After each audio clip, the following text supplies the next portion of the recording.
ଗାନ୍ଧୀଜୀ ହେ ତୁମ ଜୟନ୍ତୀରେ ଆଜି ତୁମ ଯଶ କୀର୍ତ୍ତି ଭାଳୁଛୁ। ଦେଖୁଥ ଟିକିଏ ତୁମରି ସ୍ୱପ୍ନକୁ ଭାରତୀୟ ଆମେ କେମିତି ସାକାର କରିଛୁ।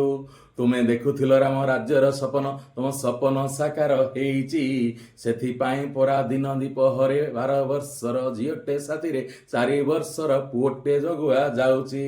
ତୁମେ ଚାହୁଁଥିଲ ନିଶାମୁକ୍ତ ହେଉ ଭାରତ, ଭାରତ ଆମର ନିଶାମୁକ୍ତ ହେଇ ସାରିଛି। ଦିଲ୍ଲୀ ଠାରୁ ପଲ୍ଲୀ ସବୁଠାରେ ପରା ମଦ କାଉଣ୍ଟର ଖୋଲିଛି। ତୁମେ କହୁଥିଲ କୁଟି ଖାଅ କାଟି ପିନ୍ଧ, ଆମେମାନେ ତାହା ମାନିଛୁ। ହାତରେ ମେହେନ୍ଦି କୁଟି ଦେଇକିରି କଣ୍ଟା ଚାମଚରେ ଖାଉଛୁ।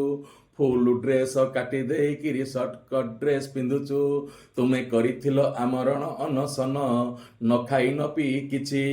ଆମରଣ ଏବେ ଅନଶନ ପରା ଦିଅଁ ଓ ଖଟୁଳି ସବୁ ଖାଇଯାଉ, ସଂଘ ସମ୍ପତ୍ତି ବି ଦେଉ ପୋଛି। ତୁମେ କହୁଥିଲ ସମୟାନୁବର୍ତ୍ତୀ ହୁଅ, 10ଟା ବେଳକୁ ଅଫିସ୍ ଟାଇମ୍ ସିନା, ହେଲେ 11ଟା ଯାଏ ଦିଶେ ନାହିଁ କାହା ମୁହଁ।